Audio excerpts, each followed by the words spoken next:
350 सर्गः हनुमत्पुच्छदहनम् तस्य तद्वचनं श्रुत्वा दशग्रीवो महात्मनः देशकालहितं वाक्यं भ्रातुरुत्तरमब्रवीत्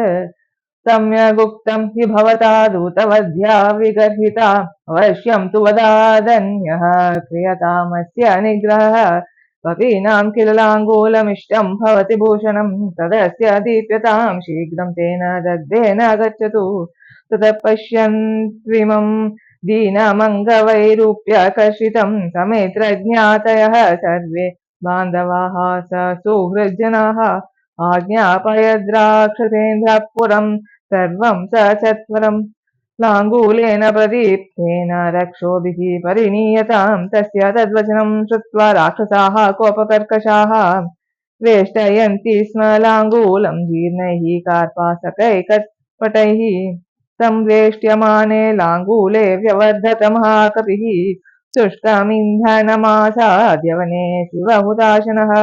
तैलेन परिशिच्याथ तेऽग्निं तत्राभ्यपातयन् तस्य तद्वचनं श्रुत्वा राक्षसा कोपकर्कशाः वेष्टयन्ति स्म लाङ्गूलं जीर्णैः कार्पासकैपटैः तैलेन परिशिच्याथ तेऽग्निं तत्रावपातयन् लाङ्गूलं सम्प्रदीप्तं तु द्रष्टुं तस्य हनुमतः सहस्रीबालवृद्धाश्च जग्मुः प्रीता निशाचराः लाङ्गूलेन प्रदीप्तेन राक्षसान्तानपातयत् रोषामर्षपरीतात्मा बालसूर्यसमाननः प्रभूयः सङ्गतैः क्रूरैः राक्षसैर्हरिसत्तमः निबद्धः कृतवान् वीर तत्काल सदृशीन्मतिं कामं खलु न मे शक्ता निबद्धस्यापि राक्षसाः चित्वा पाशान् समुत्पत्य हन्याम्यहमिमान् पुनः यदि भर्तृहितार्थाय चरं तं भर्तृशासनात् बध्नन्त्येते दुरात्मानो न तु मे निष्कृतिः कृता सर्वेषामेव पर्याप्तो राक्षसानामहं यदि किं तु रामस्य प्रीत्यर्थं विषहिष्येऽहमीदृशं लङ्का चारयितव्या वै पुनरेव भवेदिति रात्रौ न हि स सुदृष्टा मे दुर्गकर्मविधानतः अवश्यमेव द्रष्टव्या मया लङ्का निशाक्षये कामं बद्धस्य मे भूयः उच्चस्योद्दीपनेन च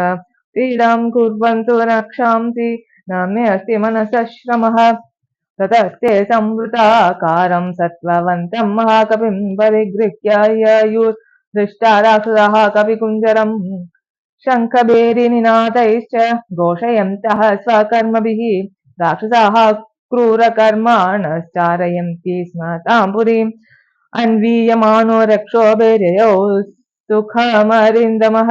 हनुमांश्चारयामास राक्षसानां महापुरीम् अतापश्य द्विमानानि विचित्राणि महाकविः संवृतान् भूमिभागांश्च सुविभक्तांश्च चत्वरान् वीथीश्च गृहसंवादाः कविः शृङ्गाटकानि च तथा रत्योपरत्याश्च तथैव च गृहान्तरान्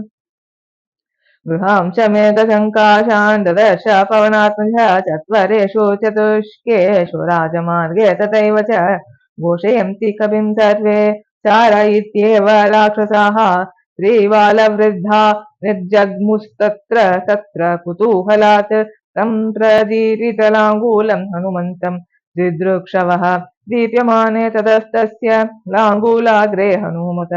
राक्षस्यस्ताविरूपाक्ष शंसुर्देव्या सदा प्रियम् यस्त्वया कृतसंवादः सीते ताम्रमुखः कविः लाङ्गूलेन प्रदीप्तेन स एव परिणीयते श्रुत्वा तद्वचनं क्रूरमात्मापहरणोपमं वैदेही शोकसन्तप्ता हुताशनमुपागमत्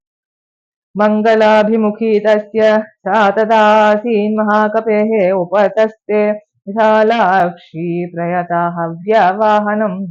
यद्यस्ति पतिशुश्रूषा यद्यस्ति चरितं तपः यदि चाप्येकपत्नी त्वं शीतो भव हनुमतः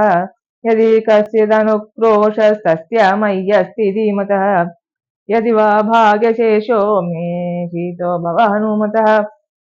यदि मां वृत्तसम्पन्नां तत्समागमलालसां स विजानाति धर्मात्मा शीतो भव हनुमतः यदि मां तारयेदार्य सुग्रीवः सत्यसङ्गरः अस्मादुःखाम्बुसंरोधाच्छीतो भव हनुमतः तदस्तीक्ष्णार्चितव्यग्रः प्रदक्षिणशिखो नलः जज्वालमृगशाभाक्ष्याः शंसन्निव शिवं कपेः हनुमज्जनकश्चापि पुच्छानलयुतोऽनिलः ववो स्वास्त्यकरो देव्याः कालेयानिलशीतलः दह्यमाने च लाङ्गूले चिन्तयामास वानरः प्रदीप्तोऽग्निरयं कस्मान्न मां दहति वा पावकः दृश्यते च महाज्वालो न करोति च मेरुजम् शिशिरस्येव सम्पातो लाङ्गूलाग्रे प्रतिष्ठितः तवा तदिदं व्यक्तं यदृष्टं प्लवता मया रामप्रभावादाश्चर्यं पर्वतः सरितां पतौ यदि तावत् समुद्रस्य मैनाकस्य च धीमतः रामातं सम्भ्रमस्तादृक् किमग्निर्न करिष्यति सीतायाश्चानृशं तेन तेजसा राघवस्य च पितुश्च मम सख्येन न मां दहति पावकः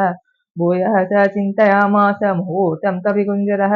उत्पपातात वेगेन ननाद च महाकविः पुरद्वारं ततः श्रीमान् शैलशृङ्गमिवोन्नतम्